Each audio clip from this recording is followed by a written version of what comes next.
अस्सलाम वालेकुम। Recce centre Karachi में खुशामदीद। मेरा नाम आमिर है। मैं psychologist, reiki master and therapist हूँ। आज का टॉपिक टीनेजर बच्चों के हवाले से, क्योंकि अक्सर वालिदैन ये सवाल करते हैं मुझे व्हाट्सअप कर या मेरे क्लिनिक आकर कि ये सवाल बहुत करता है, या फिर ये गुस्से में रहता है, या फिर ये खामोश या अकेलापन इसके अंदर नज़र आता है, या फिर जो है ये बात नहीं सुनता, आर्गुमेंट कर रहा होता है। तो ये इनको कैसे हैंडल किया जाए और ये ऐसी कौन सी 5 ऐसी टेक्निक होती हैं, तरीक़ेकार होते हैं जिससे इनको हैंडल किया जा सकता है, इनकी इस प्रॉब्लम को समझा जा सकता है। आज इस टॉपिक पर बात करेंगे। अगर आपने मेरा चैनल अब तक सब्सक्राइब नहीं किया, इसको सब्सक्राइब कर लें और ये वीडियो उन पेरेंट्स तक लाजमी पहुँचाइएगा जिनको इनकी बहुत ज़्यादा ज़रूरत है।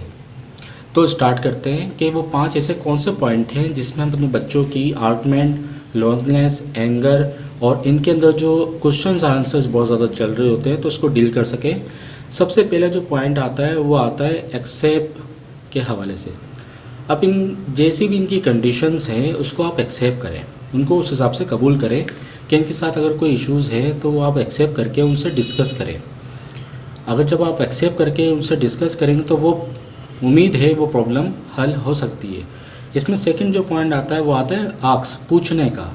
इनसे पूछा जाए, इनके कोई भी अंदर दिल में या इनके जहन में कोई सवाल है किसी भी हवाले से, इनकी पसंद, ज़रूरियात या इनकी कोई भी ख्वाहिश है उसके हवाले से कोई चीज़ पूछी जाए तो वो आपसे डिस्कस करेंगे तो शायद वो लोनलेस, वो एंगर कम हो सकता है। इसमें जो थर्ड पॉइंट आता है वो आता है एडवाइस फ्रॉम अदर, यानी कि दूसरों के ज़रिए से आप इनको थोड़ा गाइड कर सकते हैं। वो किस तरीके से, अक्सर आपने देखा होगा ख़ानदान में कुछ हमारे जो मामू या चचा के जो रिलेशंस होते हैं उनमें से किसी एक साइड पे बच्चा लाजमी बहुत ज़्यादा फॉलो कर रहा होता है।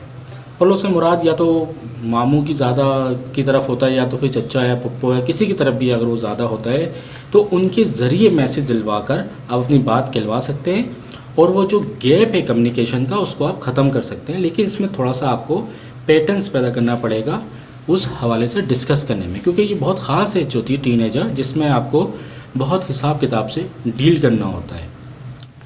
इसका जो चौथा पॉइंट आता है वो आता है एडवेंचर का। अब एडवेंचर में ये देखा जाता है कि ये टीनेजर जो बच्चे होते हैं अक्सर इनके अंदर एनर्जी बहुत होती है।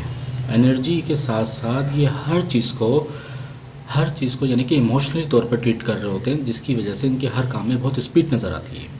अगर कार चला रहे हो तो बहुत तेज़ चलाएंगे, तो कोशिश करें उसके हिसाब से उनको आप मैनेज करें।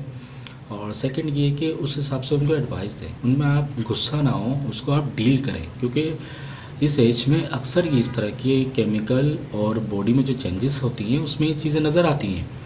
इसका जो आखिरी पॉइंट आता है वो आता है एप्रिशिएशन का। एप्रिशिएट करें उनके हर काम को, उनके हर तरह के एक्टिविटी को, उसमें आप उनको एप्रिशिएट करें, उनमें उनको हौसला दें। उनमें मज़ीद हौसले के साथ साथ फिर आप उसको गाइडेंस भी दे सकते हैं।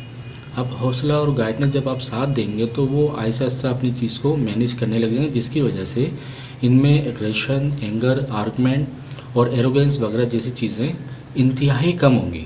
उम्मीद करता हूँ ये वीडियो आपके लिए बहुत फ़ायदेमंद होगी और ये वीडियो लाजमी उन तक लाजमी पहुँचाइएगा जिनको इसकी बहुत ज़्यादा ज़रूरत है।